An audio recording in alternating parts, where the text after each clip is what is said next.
J'ai déjà entendu dire concernant l'humilité que c'est quelque chose que si vous pensez avoir, vous ne l'avez pas.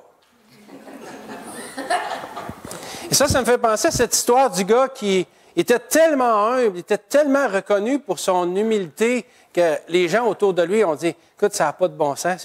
Il faut vraiment souligner ça. » Alors, ils ont fait une fête et ils lui ont décerné la médaille de l'humilité. Hein? Mais une semaine plus tard, ils ont dû lui enlever parce qu'il la portait. Mais bon.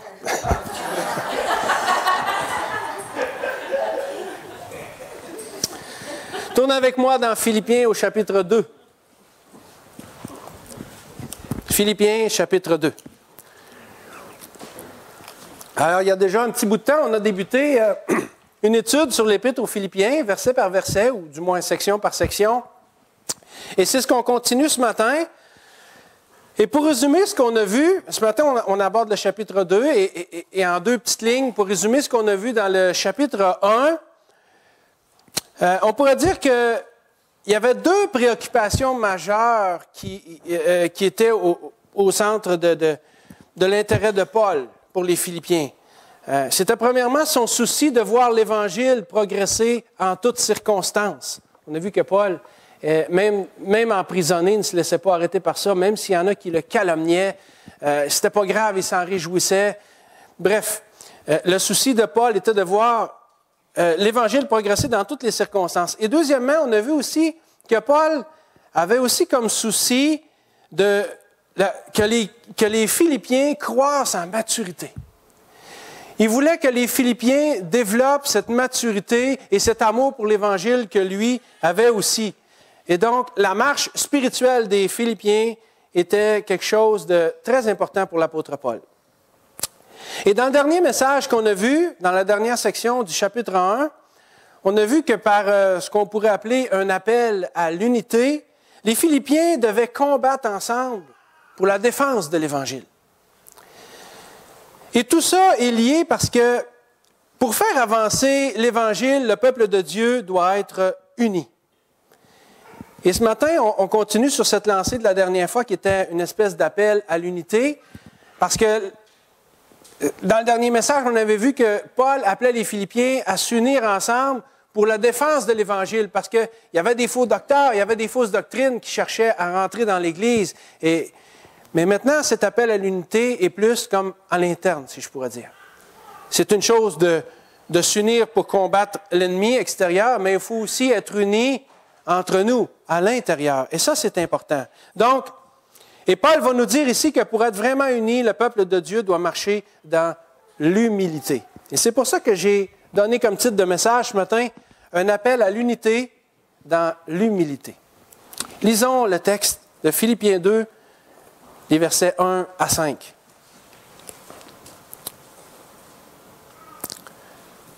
La parole de Dieu nous dit, « Si donc il y a quelque consolation en Christ, s'il y a quelque soulagement dans l'amour, s'il y a quelque communion d'esprit, s'il y a quelque compassion et quelque miséricorde, rendez ma joie parfaite, ayant un même sentiment, un même amour, une même âme, une même pensée. Ne faites rien par esprit de parti ou par vaine gloire, mais que l'humilité vous fasse regarder les autres comme étant au-dessus de vous-même. Que chacun de vous, au lieu de considérer ses propres intérêts, considère aussi ceux des autres. Ayez en vous les sentiments qui étaient en Jésus-Christ. »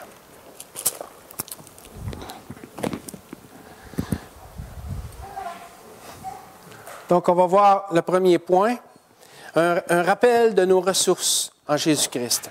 C'est ce que Paul mentionne que nous avons dans le verset 1.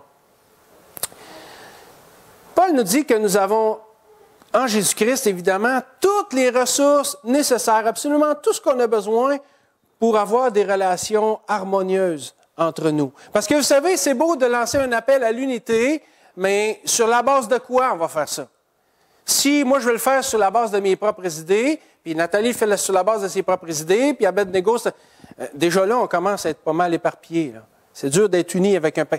Alors, Paul nous dresse ici, dans le verset 1, une espèce bon, c'est pas exhaustif évidemment, mais il nous parle des ressources que nous avons pour y arriver.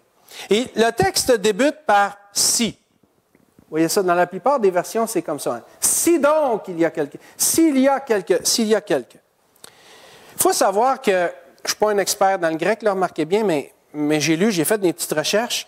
Et il faut savoir que la façon dont le verset 1 est formulé, est construit dans le grec, le « si » ici, là, il n'exprime pas une condition, mais une cause. C'est-à-dire qu'il implique la réponse. Alors, on pourrait dire, si donc il y a quelque consolation, et il y en a. Comme le « et il y en a » est sous-entendu. Si on lisait le grec couramment, on verrait ça. En français, il y a peut-être une petite... Mais je pense que c'est pour ça qu'ils ont rajouté le « donc », probablement. Si donc il y a... Mais bon. Donc, on pourrait... Ça serait correct de traduire le verset 1, et je crois qu'il y a certaines versions qui la traduisent comme ça. Puisqu'il y a quelque consolation en Jésus-Christ, puisqu'il y a quelque soulagement dans l'amour, puisqu'il y a quelque communion d'esprit, puisqu'il y a quelque compassion et quelque miséricorde.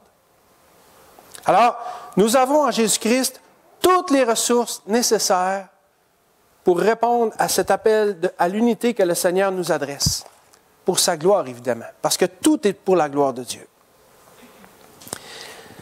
Le verset nous parle de consolation. S'il y a quelque consolation. Le mot consolation pourrait aussi être rendu par encouragement. N'est-ce pas une grande bénédiction d'avoir quelqu'un pour nous consoler ou pour nous encourager quand on en a besoin? Hein? Quand ça va mal.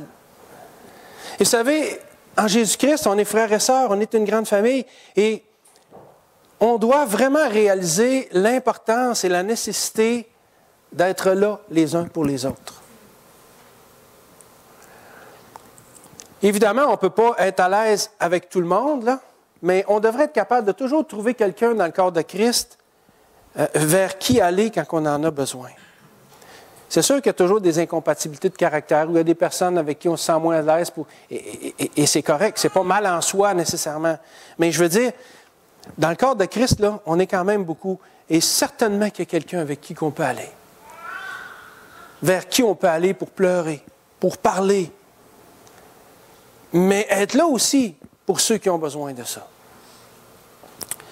Parce que c'est les uns les autres, c'est pas juste les uns ou les autres, c'est les uns et les autres. Donc, la consolation ou l'encouragement, c'est une ressource précieuse que nous avons en Jésus-Christ pour favoriser l'unité entre nous. On devrait être prêt à recevoir la consolation, mais à la donner aussi.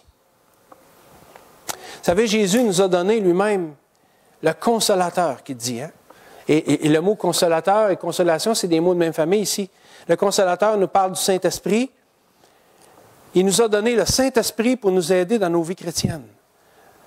Alors nous aussi, je pense qu'on doit être capable de donner aux autres ce qu'on a reçu de Dieu.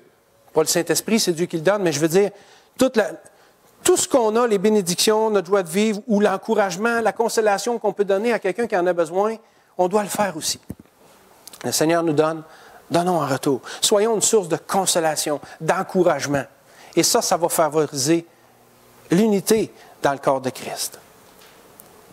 Vous savez, quand on a l'esprit abattu, quand on a le cœur lourd, quand la peine, l'angoisse, la douleur nous paralysent, c'est difficile de continuer. C'est difficile d'avoir même le goût à la vie. C'est difficile d'avoir des projets puis de continuer à travailler à les réaliser. C'est difficile d'aller de l'avant parce qu'on souffre. La douleur nous paralyse. Dans ce temps-là, n'est-ce pas réconfortant d'avoir quelqu'un qui pleure avec nous? C'est des belles paroles, ce qu'on lit dans la parole de Dieu. De pleurer les uns avec les autres, de porter les fardeaux les uns les autres. Mais c'est quoi notre premier réflexe? Je veux dire, c'est sûr que si on souffre, on voudrait bien avoir de l'aide, mais parfois, et pas tout le temps, heureusement, mais ça peut arriver dépendamment de notre condition d'esprit, de qu'est-ce qu'on vit, de comment on se sent. Vous savez, il y a un frère, il y a une sœur qui souffre à côté, qui a besoin. On le sait, on le voit très bien, mais ça ne me tente pas aujourd'hui. Il me semble que ça va briser mon mood, là. Il me semble que, je pense qu'on devrait vraiment être conscient de ça et dire, je vais passer par-dessus mes propres sentiments parce que mon frère, ma soeur à côté a besoin. Là. Il est dans le trouble. Peut-être que dans sa vie, il est ou elle est totalement paralysé par ce qu'elle vit. Elle a besoin d'encouragement, de compassion, de support, d'une oreille pour pleurer. Puis des fois, on ne sait pas quoi dire, on ne sait pas comment réagir à ça, mais c'est pas grave. On n'est pas obligé de dire quelque chose. Juste d'être là, ça fait un job. Il m'est arrivé plusieurs reprises au cours des ans que les gens me disent « Merci, tu m'as fait tellement de bien. » Mais c'est parce que je n'ai rien dit.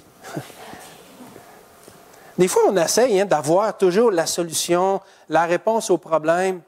Tu prends ça, il n'arrête pas de shaker, puis ça me dérange. Et puis, on ne sait pas quoi dire, mais on n'a pas nécessairement à le faire.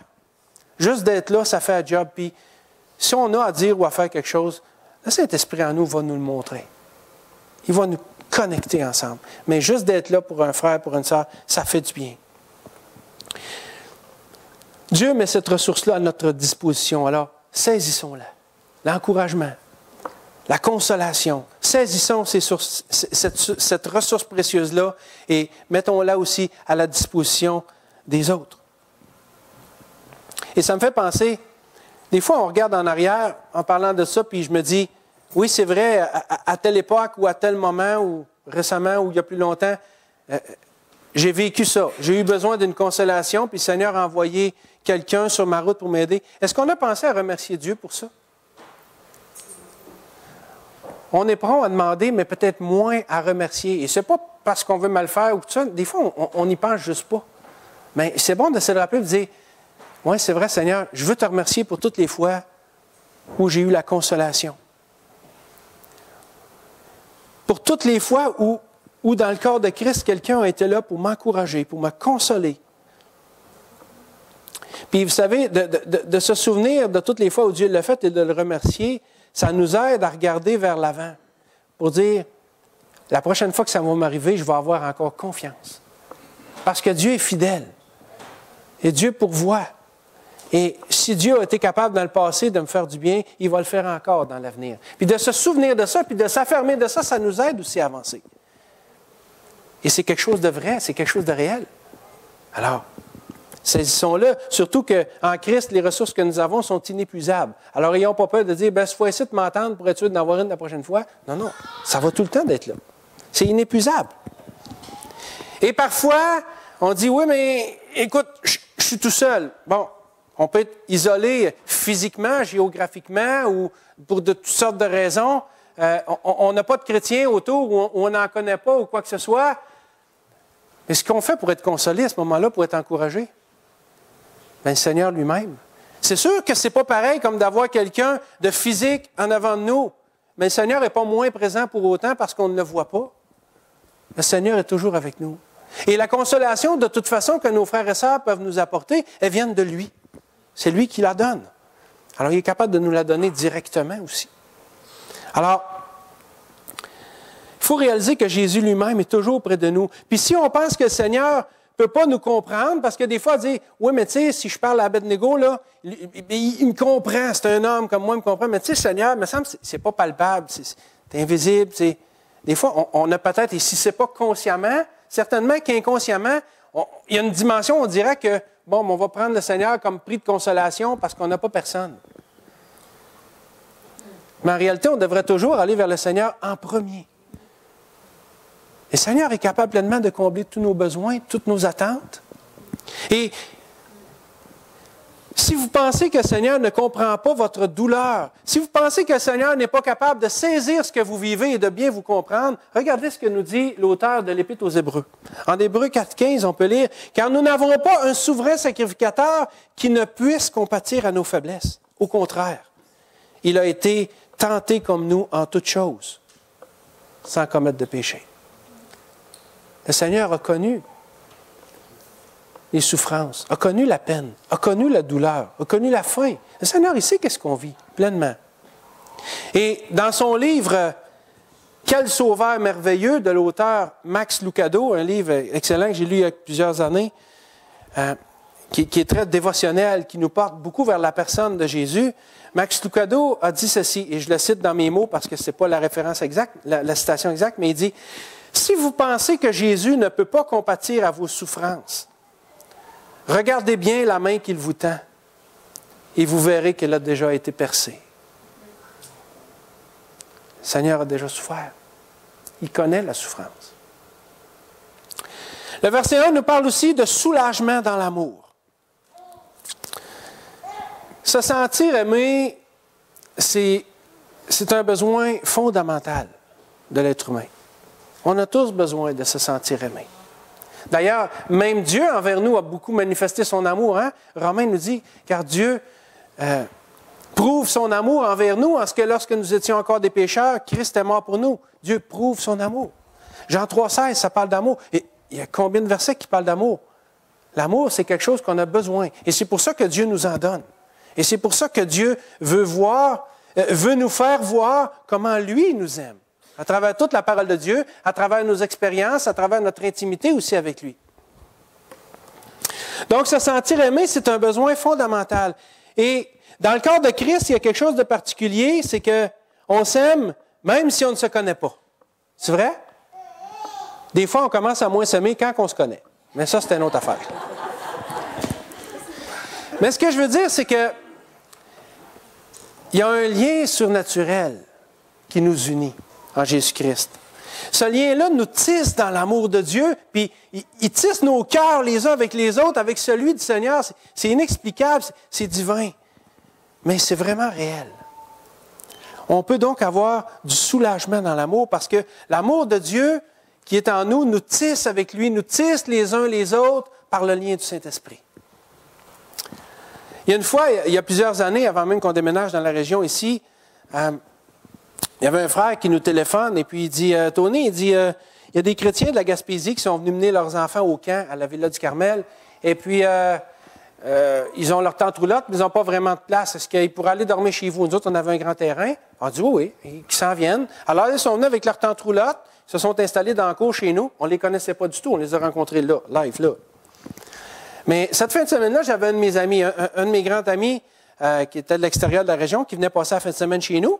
Et puis là, eux autres, ils arrivent, et puis on s'assoit, puis le soir, on commence à faire un feu, puis on commence à parler, puis à raconter nos témoignages. Hein? Entre chrétiens, c'est-tu le fun? On raconte nos témoignages. Mon chum, lui, c'était pas un chrétien. Et là, à un moment donné, je le vois encore assis sur le bout de sa chaise. Là, puis il nous écoutait parler, puis rire ensemble. Puis à un moment donné, il dit... tu ne vas pas essayer de me faire croire que vous vous êtes rencontrés tout à l'heure. Ben, on dit oui. Pourquoi? Non, mais j'ai l'impression que ça fait 25 ans que vous vous connaissez. J'ai l'impression que vous êtes des frères et des sœurs. Puis, tu sais, on n'a pas fait exprès pour provoquer ça, là.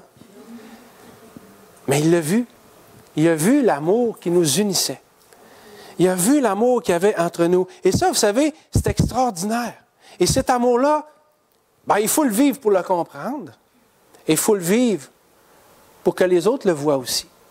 Pour que les autres aspirent à ça, à cet amour véritable-là qui vient de Dieu. Et que seuls les enfants de Dieu peuvent connaître. Les gens qui ne sont pas chrétiens peuvent aimer aussi. Mais les chrétiens ont un amour spécial qui vient de Dieu qui ne s'explique pas.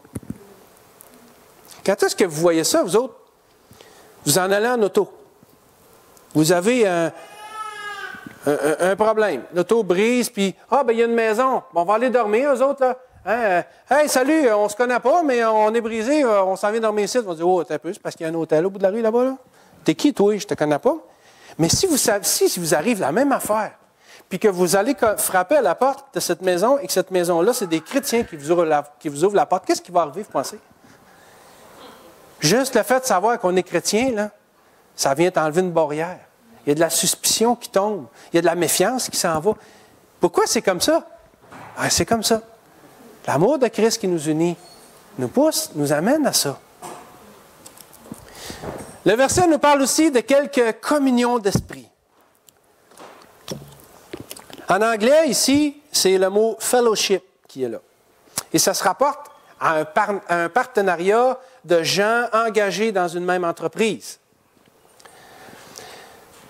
Est-ce que vous avez déjà essayé de parler du Seigneur ou de ce que vous vivez avec le Seigneur à quelqu'un qui n'est pas chrétien?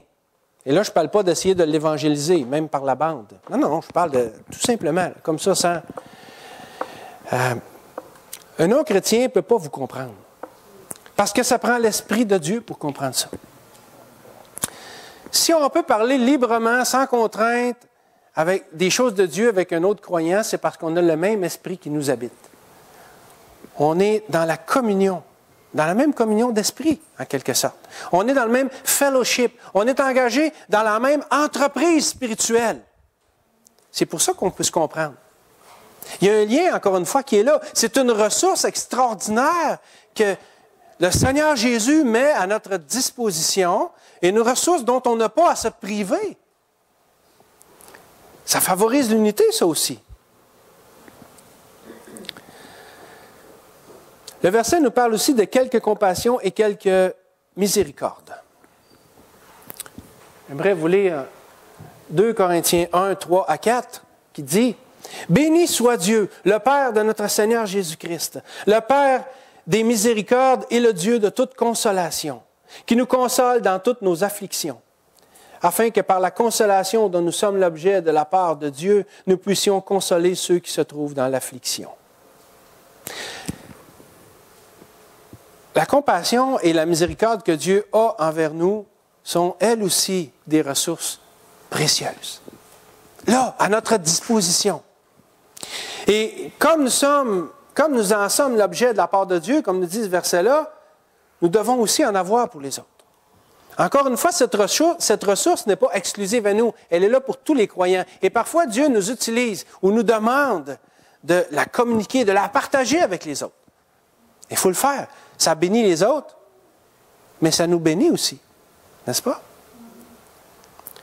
Un jour, le Seigneur a dit en Jean 13, 34 et 35, « Je vous donne un commandement nouveau. Aimez-vous les uns les autres. Comme je vous ai aimé, vous aussi aimez-vous les uns les autres. À ceci, tous connaîtront que vous êtes mes disciples, si vous avez de l'amour les uns pour les autres. »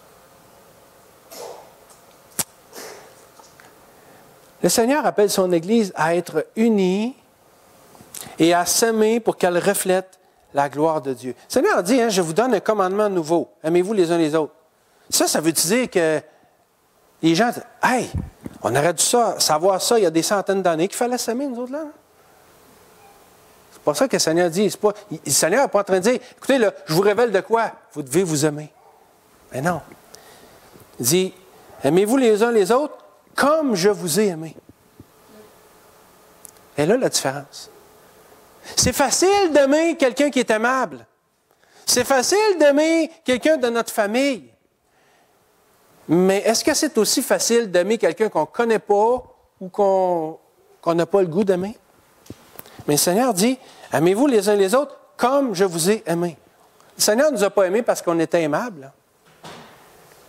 Il nous a aimés parce qu'il est miséricordieux, gracieux, et pour des raisons qu'on ne peut pas expliquer. Mais il nous a aimés. Et il veut qu'on essaye de reproduire cet amour-là les uns vers les autres. Évidemment, je dis essaye parce qu'on ne pourra jamais y arriver dans la mesure du Seigneur entre nous, mais on doit quand même tendre à ça.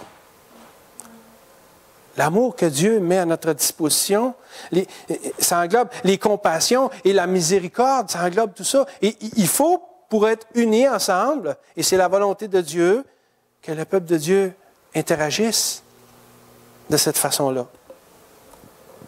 Le Seigneur nous appelle à être unis et à s'aimer pour refléter sa gloire. Mais pour nous-mêmes, on en est incapable.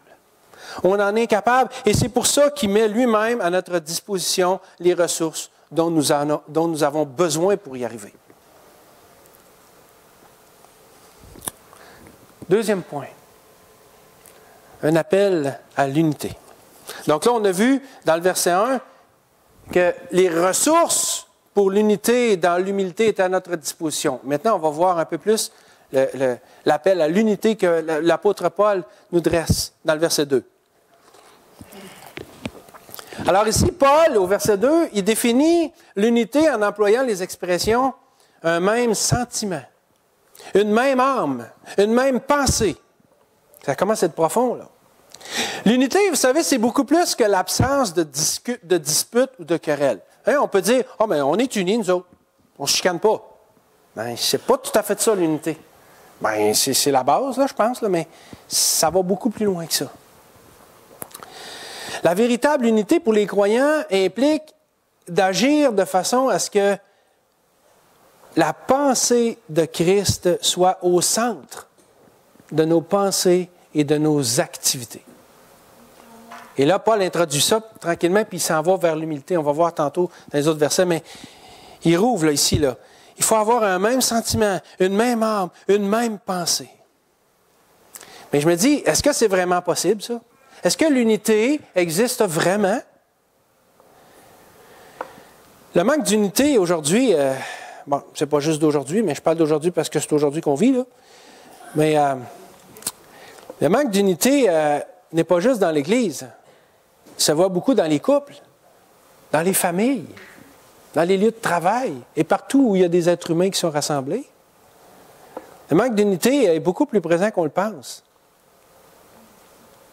Et ça s'explique par notre individualisme. Ça s'explique par le fait qu'on laisse trop libre cours à notre chair.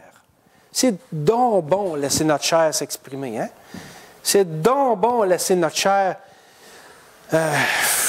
faire dire des paroles qui nous libèrent le cœur.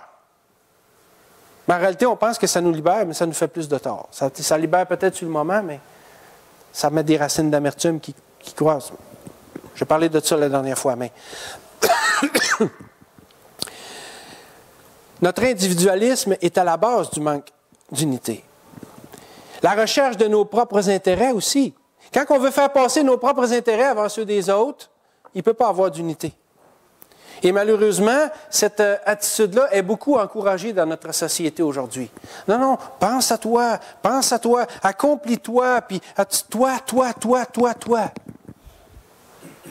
Mais le message de la parole de Dieu, c'est pas moi. C'est plus les uns les autres. C'est pas juste eux non plus. C'est les uns les autres. Ça va ensemble. Le manque d'unité s'explique donc par notre individualisme et par la recherche de nos propres intérêts plutôt que par ceux des autres. Et malheureusement, cette attitude-là, encouragée par notre société, fait beaucoup de dommages. Et le diable, il s'en sert pour semer la bisbille. Vous connaissez l'expression « diviser pour mieux régner ». C'est une tactique qui fonctionne bien et le diable l'utilise en cherchant constamment à diviser les chrétiens. Pour toutes sortes de raisons. As-tu vu eux autres comment est-ce qu'ils font ça? Ah, as-tu vu eux autres qu'est-ce qu'ils pensent? Non, mais t'es as-tu vu eux autres? Hein? Le diable est capable de manipuler tout ça puis de nous faire voir des affaires. En tout cas. Puis on embarque là-dedans, c'est ça qui est le pire. Mais par la grâce de Dieu, on est capable de réaliser ça puis de dire, wow, attends un peu, là. Est-ce que je m'en vais avec mes skis, moi, là? Hein? Il faut faire attention à ça. Vivre dans l'unité, c'est possible. C'est possible et Paul nous en livre le secret dans les versets 2 à 4. Et là, on va lire le verset 2. Philippiens 2:2 nous dit « Rendez ma joie parfaite, ayant un même sentiment, un même amour, une même âme, une même pensée. » Remarquez que Paul commence par dire « Rendez ma joie parfaite. » Je lisais ça cette semaine, puis je dis, Paul écrit « Rendez ma joie parfaite », mais savez-vous ce que moi j'entendais? J'entendais ces paroles de la bouche du Seigneur Jésus lui-même. Et à quelque part, c'est ça, parce que c'est la parole de Dieu. Hein?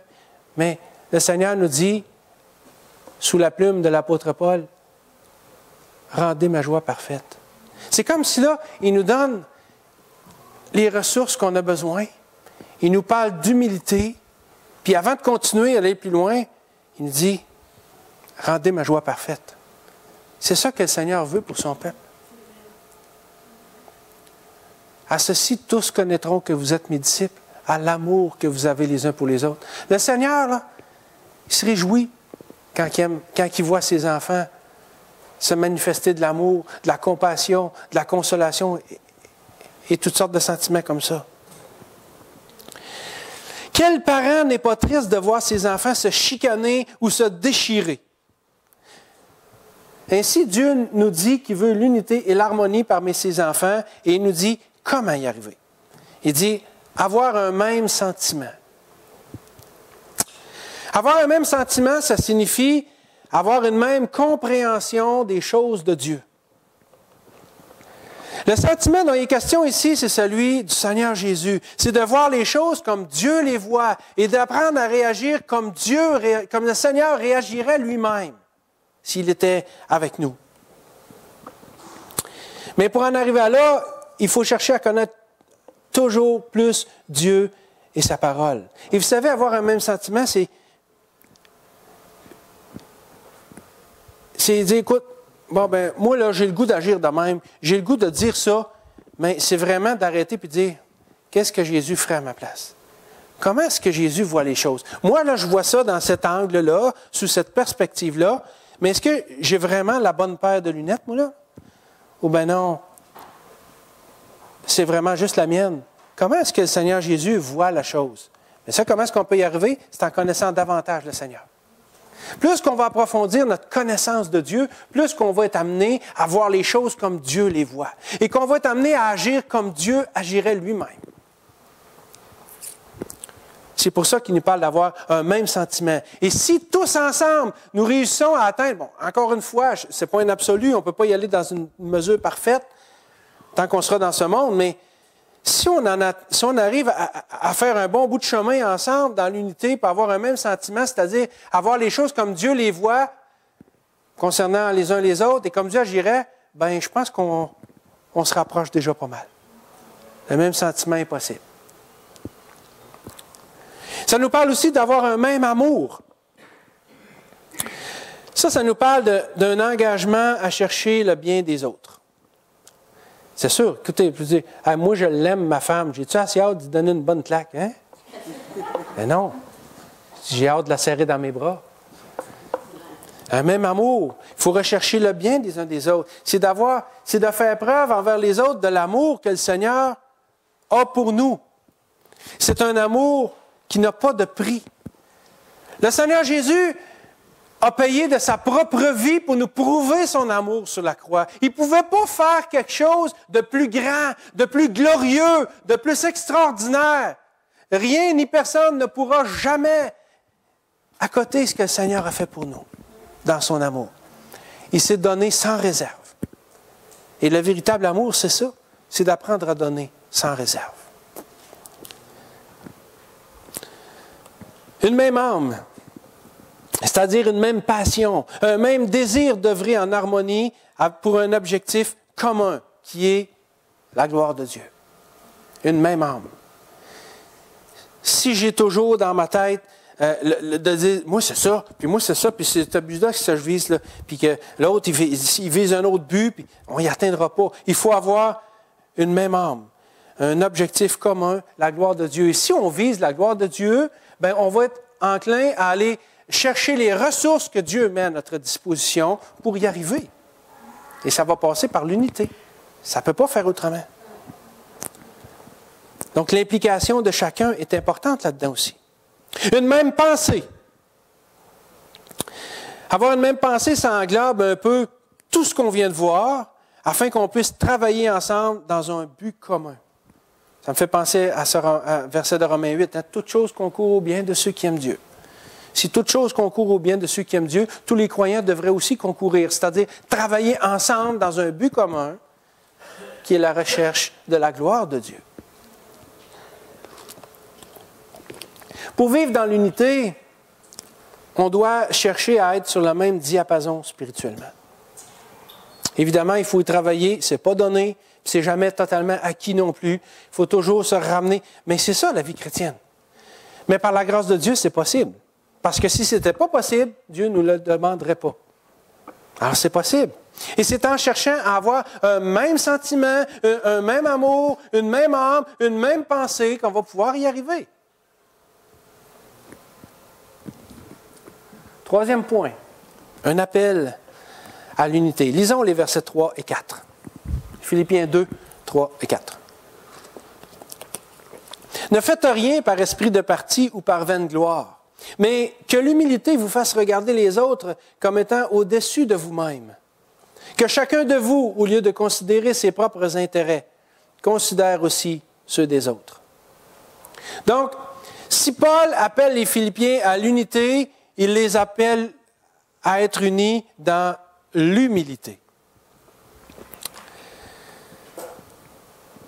L'humilité, à l'exemple de Jésus, c'est la plus fondamentale des valeurs chrétiennes.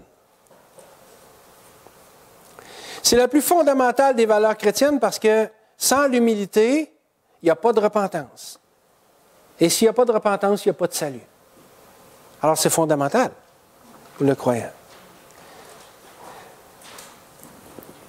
Pour toute personne qui désire la vie éternelle, pour toute personne qui désire connaître les bienfaits de Dieu, être béni par le Seigneur, pour toute personne qui veut être capable de s'approprier les promesses de la parole de Dieu pour lui-même, pour toute personne qui veut avoir la certitude éternelle de son salut, pour toute personne qui veut vivre dans la gloire de Dieu, qui veut hériter du royaume de Dieu, pour toute personne qui veut ces choses, pour toute personne qui veut la paix de l'âme face à l'éternité, elle doit obligatoirement passer par la repentance. Et pour se repentir, ça prend de l'humilité parce qu'il faut admettre qu'on en a besoin. Il faut admettre qu'on est des pécheurs. Il faut admettre que par nous-mêmes, on ne sera jamais capable de rencontrer les standards de Dieu pour obtenir notre salut par nous-mêmes. Alors, ça prend de l'humilité pour ça. Et il y a beaucoup de gens qui refusent le salut parce que c'est trop simple et surtout, ça demande de l'humilité, de la repentance. La plupart des gens veulent gagner leur salut. Et ça, c'est de l'orgueil. Non, non, Dieu, tu n'as pas besoin de me le donner, je suis capable de m'organiser, crains pas. Ça n'est pas de même que ça marche. Dieu résiste aux orgueilleux, mais il fait grâce aux humbles. L'humilité, c'est par là que ça commence. Et si vous êtes ici ce matin et que vous n'avez pas la certitude du salut de votre âme, si vous aimeriez avoir la vie éternelle, venez à Jésus. Et c'est ça va prendre un acte d'humilité. Ça va vous demander une repentance. Ça va vous demander de reconnaître devant le Seigneur que vous êtes un pécheur, que vous êtes une pécheresse, que vos péchés vous séparent de lui et qu'il y a juste Jésus qui peut régler ça. Si vous pensez que vous pouvez, par votre religion, par votre bonne vie, par vos œuvres ou par quoi que ce soit, vous êtes orgueilleux devant Dieu puis vous ne passerez pas. C'est plate à dire, mais c'est comme ça. Ça prend de l'humilité pour aller à la repentance. Il faut être capable de dire, Seigneur, tu as raison sur toute la ligne, puis j'ai tort sur toute la ligne. Maintenant, Seigneur, je me donne à toi.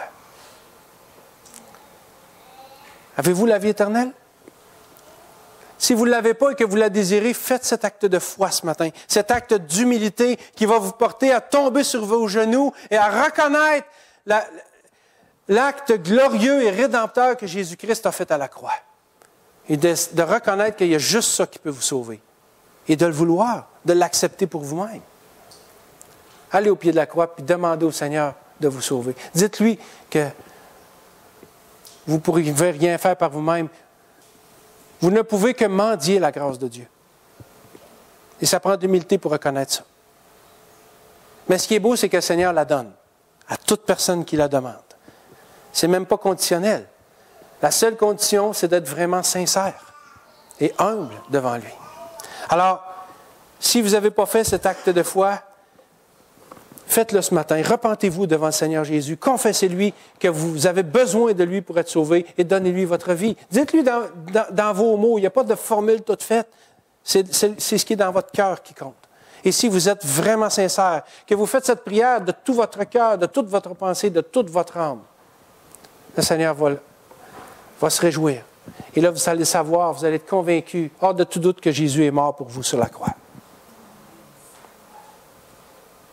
Donc, l'humilité, c'est la plus fondamentale des valeurs chrétiennes parce que c'est d'abord par elle qu'on peut accepter au salut. Mais ensuite, l'humilité nous appelle à être les serviteurs des uns des autres. Parce que ça continue. La vie chrétienne, c'est quelque chose de basé sur l'humilité. Le Seigneur lui-même a donné des exemples d'humilité. Le verset 3 nous dit, « Ne faites rien par esprit de parti. » L'esprit de parti peut être rendu par querelle aussi. Et avoir un esprit de parti, c'est être querelleur. C'est de chercher la faille dans la vie des autres. Vous savez, là, si je suis toujours là à pointiller une personne, puis à chercher à la prendre en défaut, puis à dire, regarde, tu vois, puis tu vois, je suis querelleur à ce moment-là. J'ai un esprit de parti. Et ça, c'est néfaste pour l'unité et pour l'humilité. Les gens qui ont un esprit de parti sont des gens orgueilleux. Et ce n'est pas moi qui le dis. Les gens qui ont un esprit de parti, qui sont querelleurs, qui cherchent toujours la faille dans la vie des autres, qui veulent toujours chercher à prendre les autres en défaut, sont des gens orgueilleux. Et ce n'est pas moi qui le dis, c'est la parole de Dieu. Le Proverbe 13, 10, c'est seulement par orgueil qu'on excite des querelles. Ça fait mal. Ouch.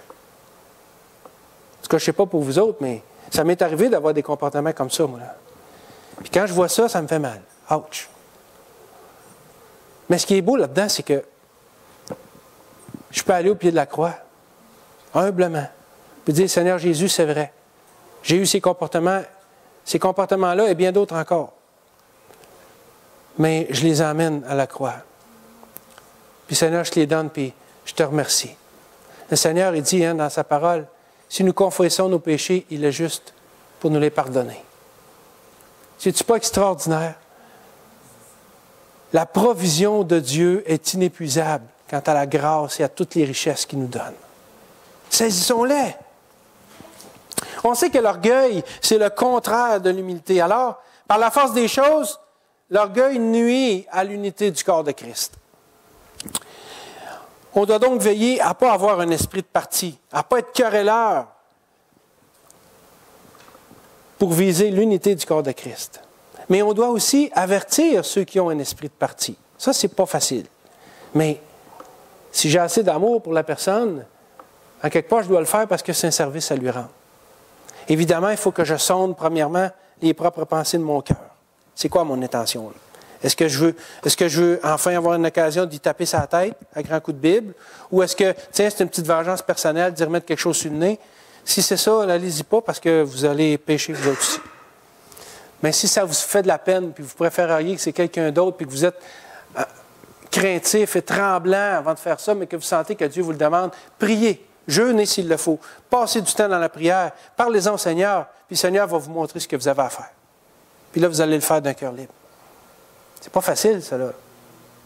Mais ça fait partie de ça. Le verset nous parle aussi de vaine gloire.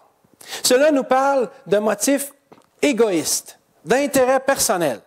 La vaine gloire est caractérisée, elle aussi, par l'orgueil. On n'a pas le choix de parler d'orgueil quand on parle d'humilité parce que c'est les antipodes. Ça va ensemble. Donc, la vaine gloire est caractérisée par l'orgueil et elle se manifeste par le désir de mettre en valeur et d'assouvir nos propres ambitions personnelles.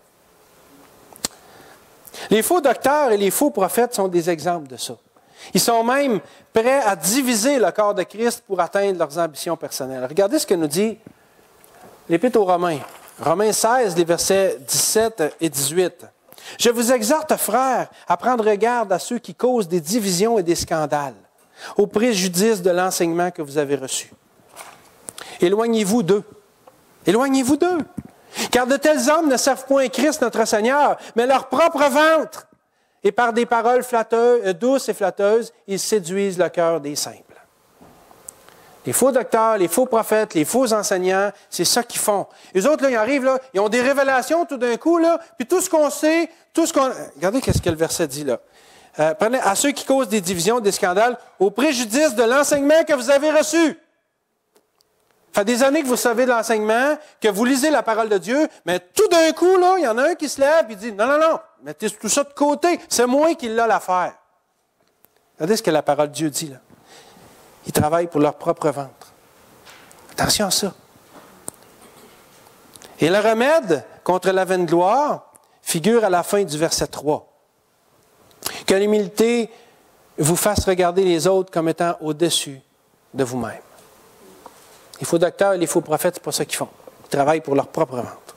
Alors, si nous voulons regarder les autres comme étant au-dessus de nous-mêmes, on doit regarder les autres non pas comme des gens qui peuvent nous apporter quelque chose, mais comme des gens que nous pouvons servir. Ça fait toute une différence.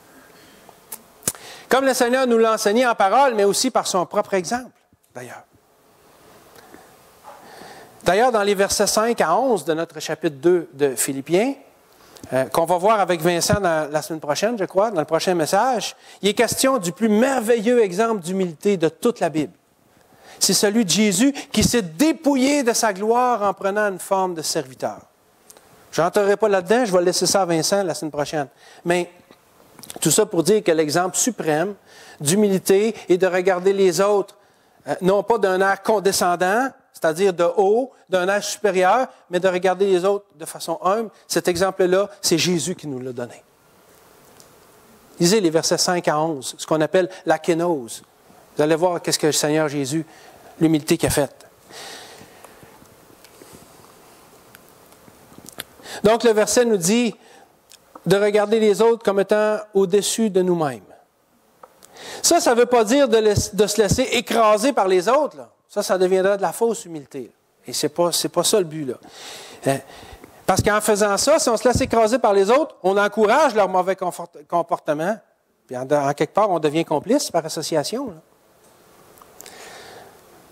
Ça n'honore pas le Seigneur. Regarder les autres comme étant au-dessus de nous-mêmes, ça veut dire d'agir avec une véritable humilité de cœur. Et ce sont des motifs, ce sont nos motifs et notre attitude qui vont déterminer ça. C'est quoi mon intention? Qu'est-ce qui me fait faire ça? Là?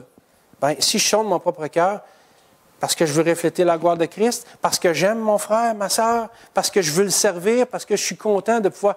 Ah bien là, je reflète la bonne affaire. Là, je vais voir les autres comme étant au-dessus de moi-même.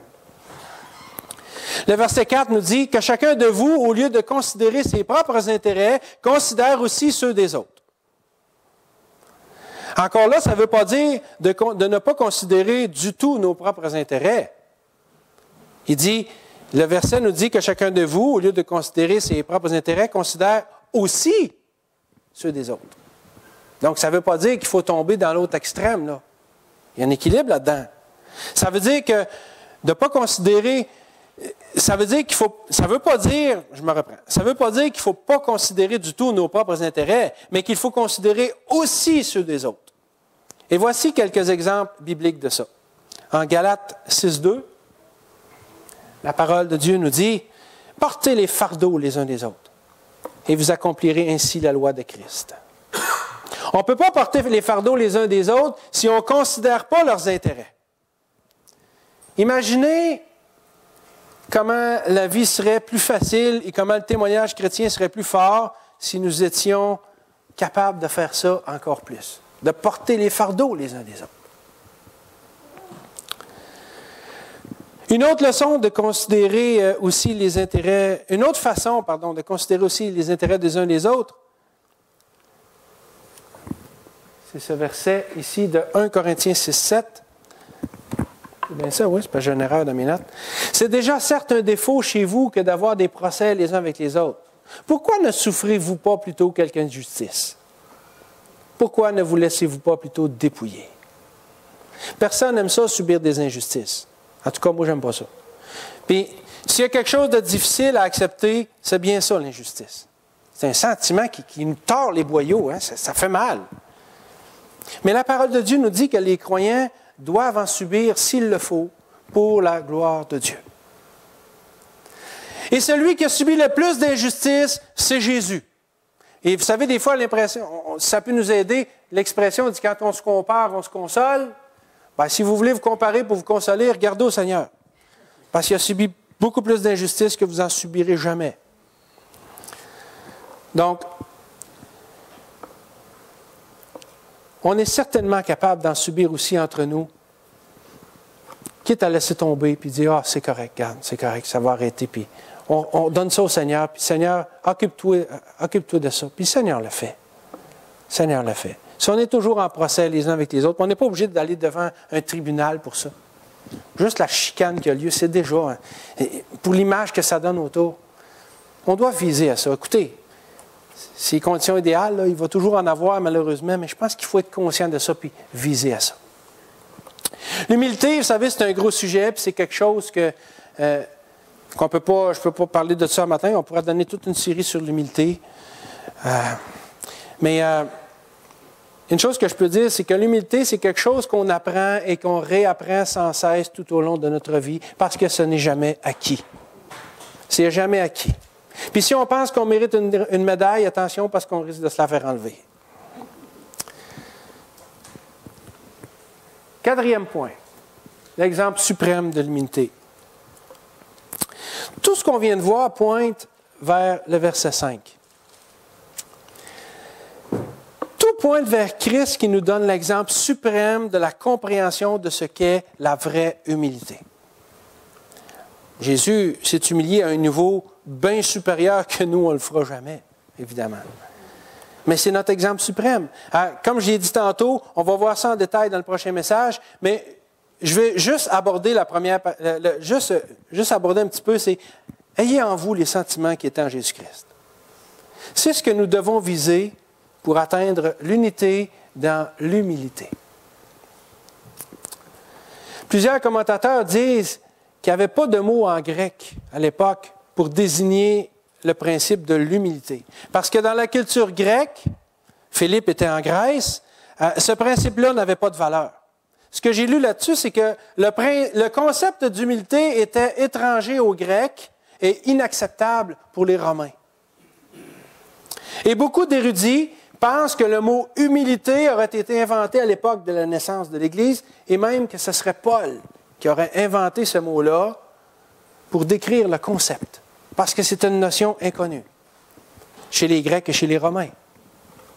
Alors, c'est peut-être Paul qui l'a inventé, peut-être pas, mais de toute façon, Paul s'est servi de ce terme-là pour pointer les 4 premiers versets du chapitre 2 vers le verset 5 qui nous dit « Ayez en vous les sentiments qui étaient en Jésus-Christ ». Comme s'il voulait préciser et synthétiser sa pensée au sujet de l'humilité. Regardez à Jésus-Christ et vous allez comprendre ce qu'est l'humilité. En conclusion, quelqu'un a dit que d'étudier ce passage, les versets 1 à 11 du chapitre 2, qui parle beaucoup de l'humilité, étudier ce passage, c'est comme de se trouver sur une terre sainte et qu'il fallait se déchausser. C'est vrai quand même, parce que l'humilité porte à réfléchir, parce que si on considère à quel point Christ s'est humilié pour nous, je crois effectivement qu'on doit considérer l'humilité avec une grande révérence. Et si le peuple de Dieu est appelé à l'unité dans l'humilité, ce n'est pas pour avoir une médaille, mais pour refléter le caractère de Christ par l'une des plus grandes vertus chrétiennes. Prions. Seigneur Jésus, Seigneur notre Dieu, merci pour ce texte des Saintes Écritures qu'on a vu, qu'on a à peine abordé ce matin, mais qui parle tellement. On a tellement de choses, Seigneur,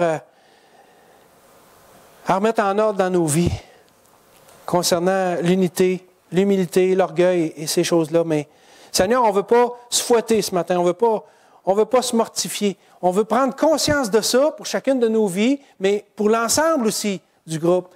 Et Seigneur, on veut aller à la croix et déposer tout ça devant toi. Parce que Seigneur, toi, tu nous pardonnes.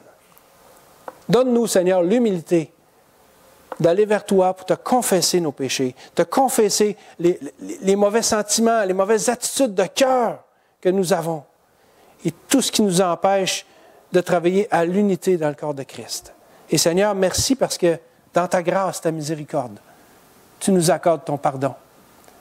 Et j'aime la pensée de voir que, Seigneur, quand je vais vers toi puis que je te demande pardon sincèrement, que tu te mets à pleurer puis que tu me prends dans tes bras. Tu fais ça pour chacun de tes enfants. J'aime cette image-là que j'ai dans ma tête parce qu'on te voit comme un bon papa du ciel, compatissant, qui veut le bien pour chacun de ses enfants. Seigneur, amène-nous à l'unité, dans l'humilité. Bénis ta parole dans nos cœurs. Amen. Merci beaucoup, Tony. Maintenant, je fais juste un rappel, on a un dîner.